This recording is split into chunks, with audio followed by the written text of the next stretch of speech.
A city once promised to last 1,000 years, now trembles under the weight of its final 10 days. In the cold spring air, the ground shakes every few minutes as Soviet artillery, hundreds of guns, firing in unison, pounds the capital into dust. Civilians huddle in cellars, listening to ceilings crack and windows implode. The sky is black with smoke, the streets cratered and burning. Every day, the front line creeps closer, house by house, block by block. In the Reich Chancellery bunker, a sleepless dictator trembles over maps that no longer represent reality. His armies once spread across Europe are now shattered, retreating, or already destroyed.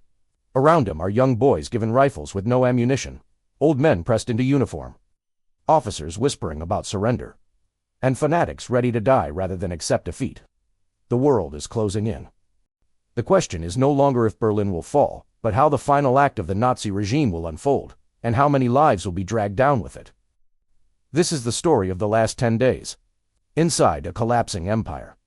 Hitler turns 56 years old on April 20th, but instead of celebrations, he receives a grim birthday gift, the thunder of Soviet artillery echoing across the city. Stalin has unleashed the largest bombardment in the history of the Eastern Front.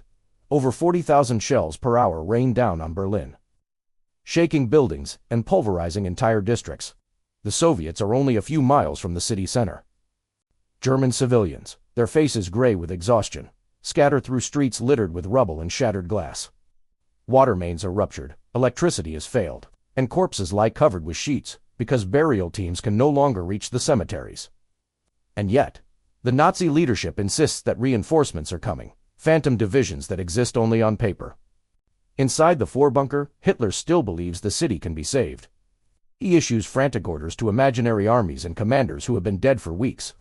Officers exchange worried looks. The collapse has begun.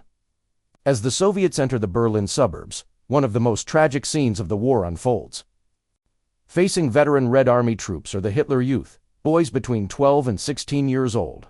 They march into battle wearing oversized helmets and carrying Panzerfaust single-shot anti-tank weapons they barely know how to use. Their officers promise them glory. But reality hits fast. When Soviet tanks roll down Wilhelmstrasse, a group of these boys manages to ambush the lead vehicle, setting it ablaze. For a moment, they cheer. Then the full column responds. Machine gun fire rips through the street, and artillery pounds the neighborhood. By nightfall, the children's battalion has ceased to exist. Even hardened Soviet soldiers are shaken. One officer writes in his diary, "We were not fighting an army anymore. We were fighting a nation's children." In the bunker beneath the Chancellery, the mood darkens.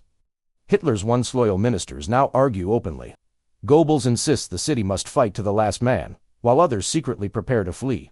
Eva Braun tries to keep a sense of normalcy, setting a table with porcelain plates while the ceiling trembles from direct hits overhead. Hitler refuses to leave Berlin. He compares himself to Frederick the Great, who had once turned a hopeless situation around. But this time, there will be no miracle. Late on April 22nd, during a tense briefing, Hitler erupts in rage. He screams that the war is lost, that his generals have betrayed him, and that he will stay in Berlin to die. Staff members sit in stunned silence.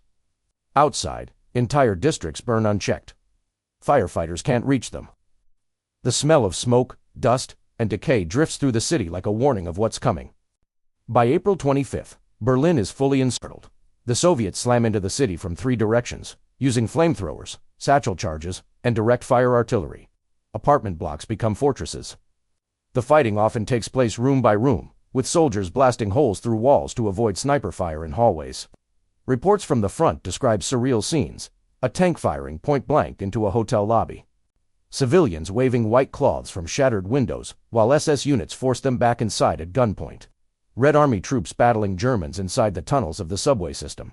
Hitler is told that one of his last loyal armies, General Wenck's 12th Army, is supposedly marching to relieve Berlin.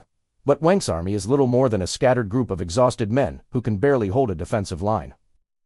Still, Hitler clings to the illusion.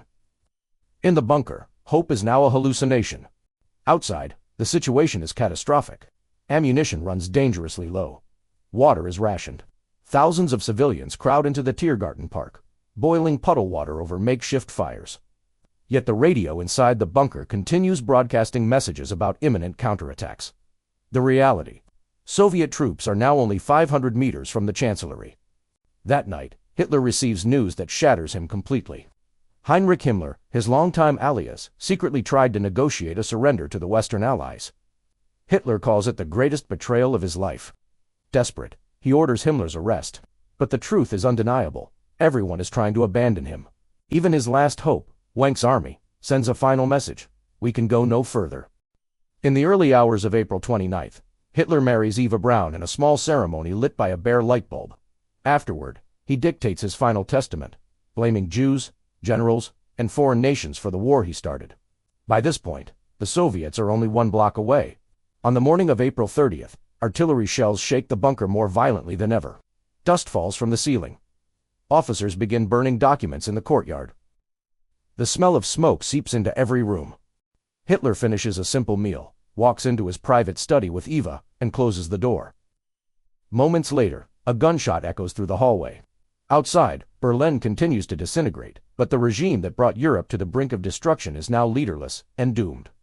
Joseph Goebbels assumes leadership and immediately refuses surrender.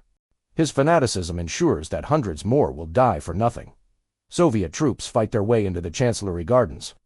Grenades explode in the stairwells. Rifle fire echoes through the corridors. Goebbels writes a last note declaring that the world will thank him in 100 years. Then he and his wife kill their 6 children and themselves.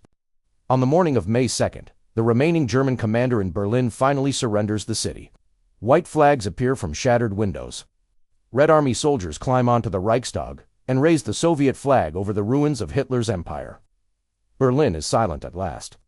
But the devastation is beyond anything Europe has ever seen.